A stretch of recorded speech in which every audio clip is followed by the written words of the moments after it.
Hi there, it's Matt here, and welcome back to the podcast, and welcome back to another of those hot off the press episodes. And here, as you'll remember, we dive into some of the latest and greatest and especially striking new sleep science. This week, our topic is all about catch-up sleep and whether or not weekend catch-up sleep actually works. Now, if you've been following the podcast for a while, you'll have heard me state that the recommended amount of sleep for the average adult, and this is described by the CDC and other organizations like it, is somewhere between 7 to 9 hours each night. Now, you'll notice the word each at the end of that sentence, because for so many understandable reasons, including work schedules and kids and work stress, many individuals fail to get the minimum of 7 hours of sleep each and every night, especially during the week. And we see this time and time again across all of our studies and large survey evaluations throughout most industrialized nations across the globe. When it comes to human sleep, people tend to short sleep during the week, and then they try to long sleep at the weekend. And it doesn't seem to matter whether you are inherently a short sleeper or not, if you are a napper, if you're a morning type or an evening type. Most people seem to engage in sleep less during the week and more during the weekend. Now, I'm sure this is no surprise to you, this idea that people sleep shorter amounts during the week and then sleep longer amounts during the weekend. And I'm also sure that you understand why this is happening biologically. Large swaths of the global population are building up a weekly sleep debt, and then they're trying to pay it back during the 2 days of the weekend. But does sleep really work like that? Does it work like the bank? Can we truly pay off an accumulated debt by sleeping more over the weekend? This was the topic of the new study that we're going to discuss today, and it contains some striking findings. The study was conducted by a good friend, Dr. Kenneth Wright, at the University of Colorado in Boulder, here in the United States of America. Honestly, Ken does some of the most novel, some of the most groundbreaking work in sleep science. This is not the last time that I will speak about his work. It's bloody amazing. He's fantastic. Anyway, it was a study that was small in the total number of participants that they studied, but very, very well controlled, which means the tightness and the robustness and the validity of those findings are that much more potent. So they assessed a total of 36 healthy adults, and there were equal numbers of both males and females in the study. And they brought all of those individuals into the laboratory for essentially a 2-week period. Upon entering the laboratory, and after several baseline nights where all of the participants sort of get comfortable with being in the sleep laboratory. By the way, we always do this in our sleep studies, and we do this in sleep science. It's called an adaptation night or several adaptation nights, just so that you get used to the sleep surroundings, and it also serves as a baseline measure. So, after these initial adaptation nights, the participants were then split up into 3 groups. Here are the following 3 groups. Group number 1 was allowed a 9-hour sleep opportunity in bed each and every night for the next 9 nights. Group number 2 was limited to 5 hours of sleep a night for those 9 remaining nights. And group 3 was the most interesting group, and it's the group that we're going to focus on today. A sponsor of today's show is Inside Tracker. Inside Tracker is a service, and they come to your home, as they do for me, and they will analyze your blood and your DNA to know precisely what is happening inside of you regarding a host of different blood and metabolic and hormonal health metrics. What I also like is that in addition to the results, they then provide you with a personalized set of recommended, sort of lifestyle changes and suggestions to better optimize your health as a consequence of what those results were for you, that unique snowflake. So you can use the link insidetracker.com/Matt Walker, and you will get a healthy discount from your purchase. So again, that is insidetracker.com/Matt Walker. Group 3 was also limited to 5 hours of sleep a night, but for only 5 nights. Then they had 2 nights of full recovery sleep where they could get as much sleep as they possibly wanted. So in essence, the researchers designed Group 3 to mimic this sort of typical societal working schedule where people short sleep during the week and then they try to sleep it all off at the weekend. And in all seriousness, I've often thought of this pattern almost like a societal form of sleep bulimia.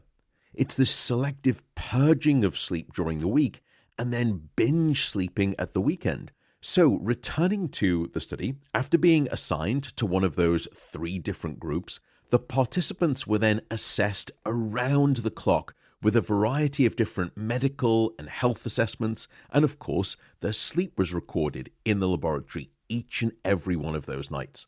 So that left us with a specific set of outcome measures in this study.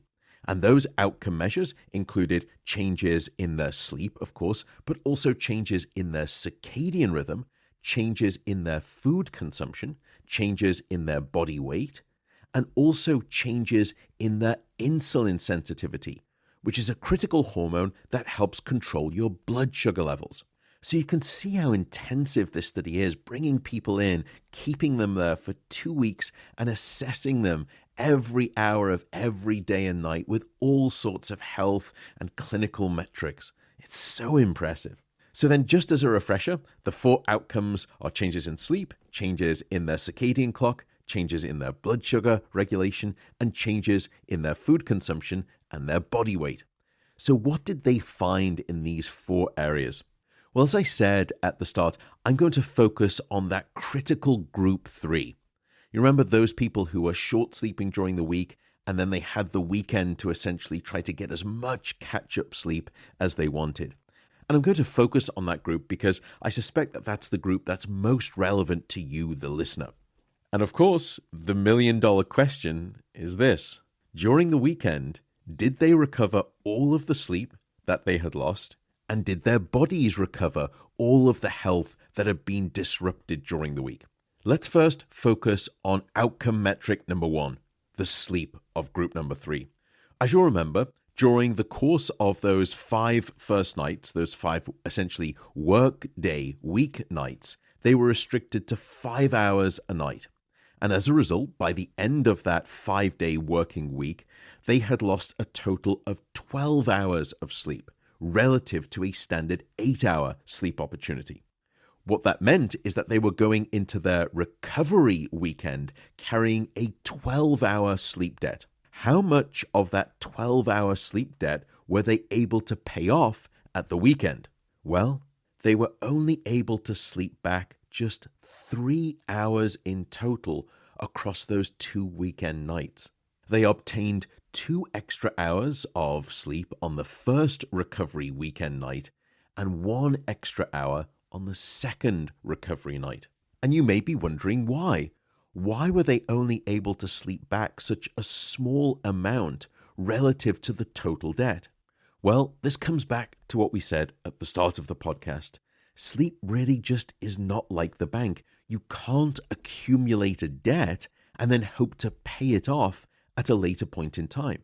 In fact, they only paid back 25% of the total debt that they owed the sleep bank. They only slept back 3 of the missing 12 hours of sleep.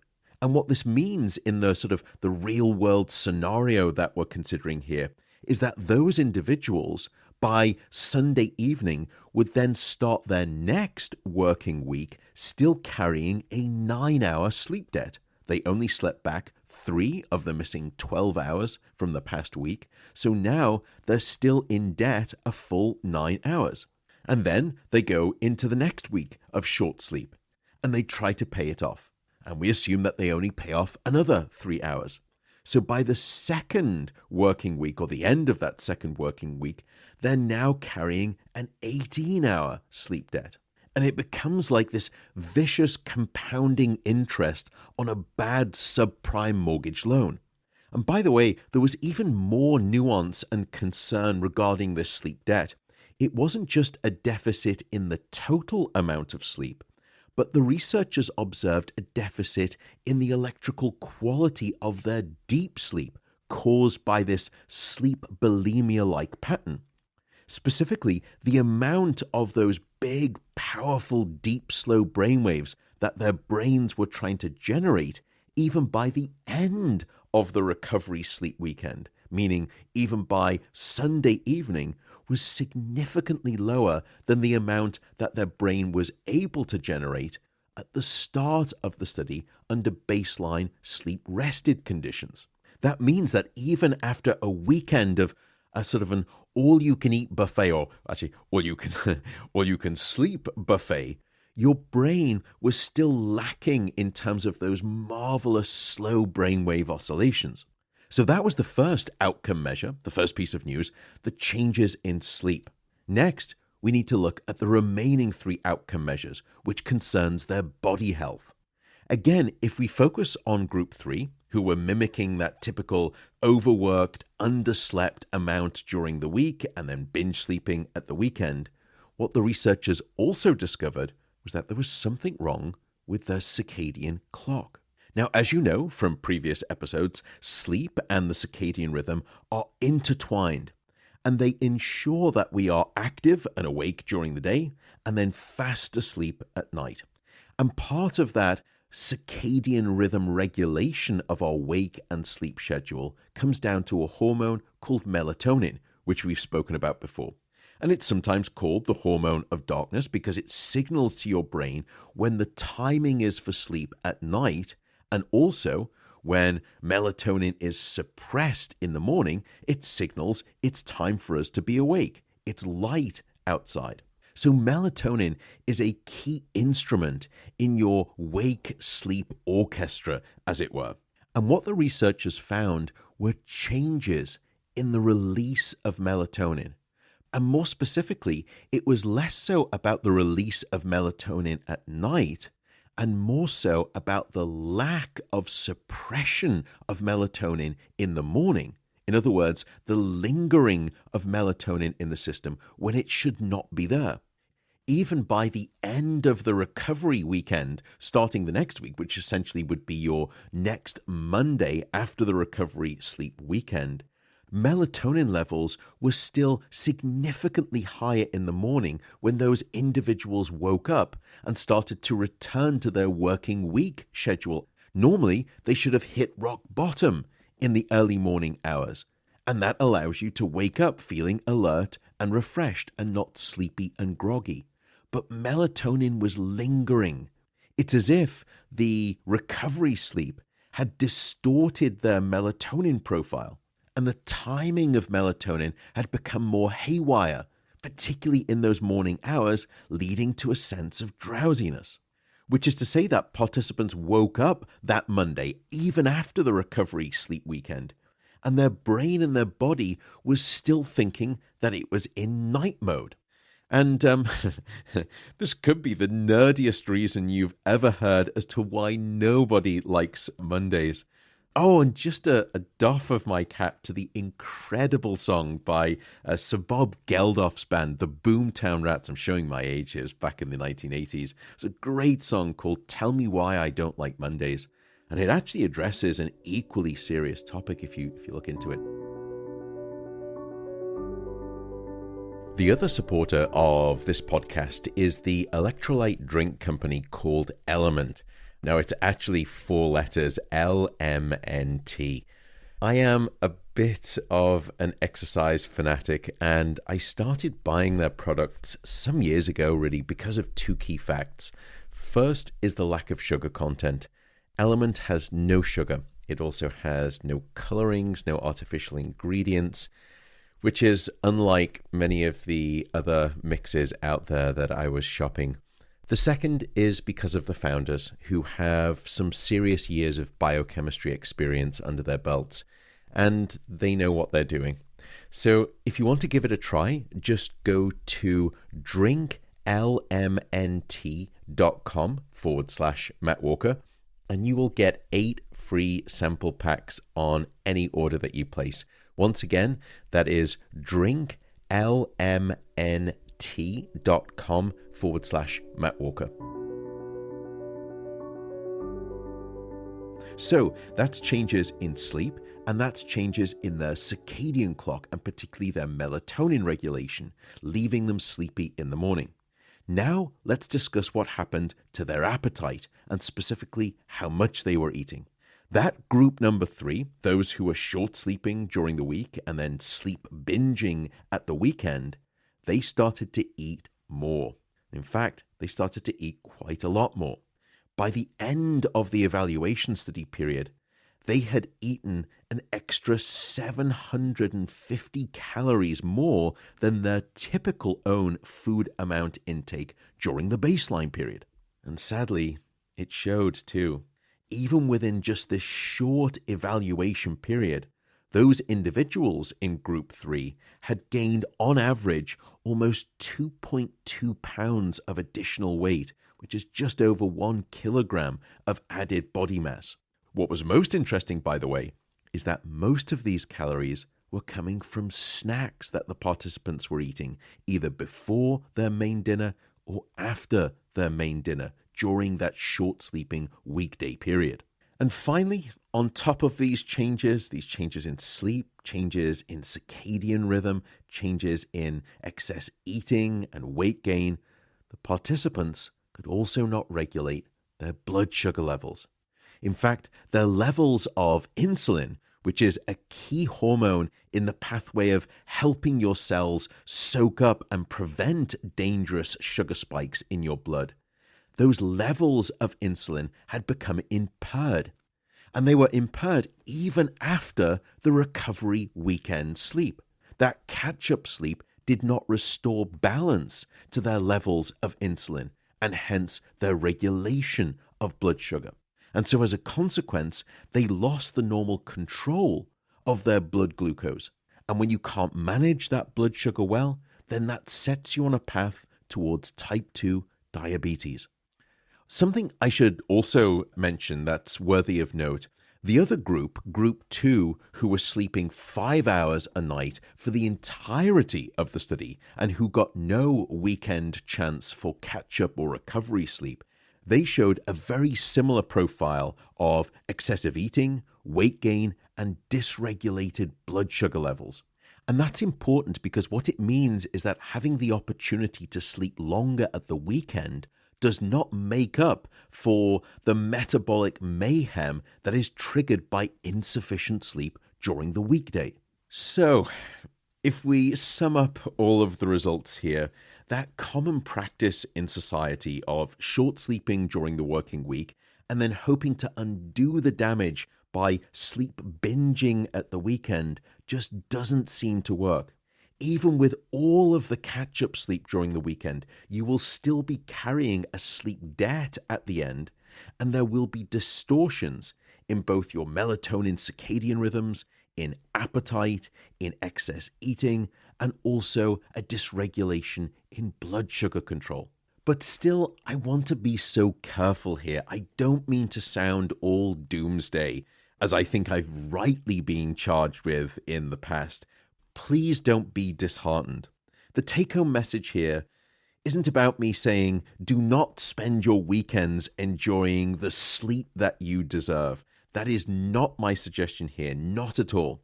Instead, I see it more as yet another confirmation that we human beings are just not meant to try to survive on 5 hours of sleep a night, no matter how hard we try to compensate for it. And not to sound like a broken record, but sleep really just doesn't seem to be like the bank. And what these researchers and many other studies very much like this one have demonstrated is that the elastic band of sleep loss can stretch only so far before it snaps. And there is no full elastic restitution of that sleep band across a weekend of recovery sleep. So what am I suggesting here? Well, instead, what I hope for, and for all of you listening, in fact, the entire of the world's populace, is the right to a full night of sleep. I see it as a basic human right, and that's what I wish for so very much. And with that, I will bid you my farewell. Thank you so much for listening. Take care, and goodbye for now.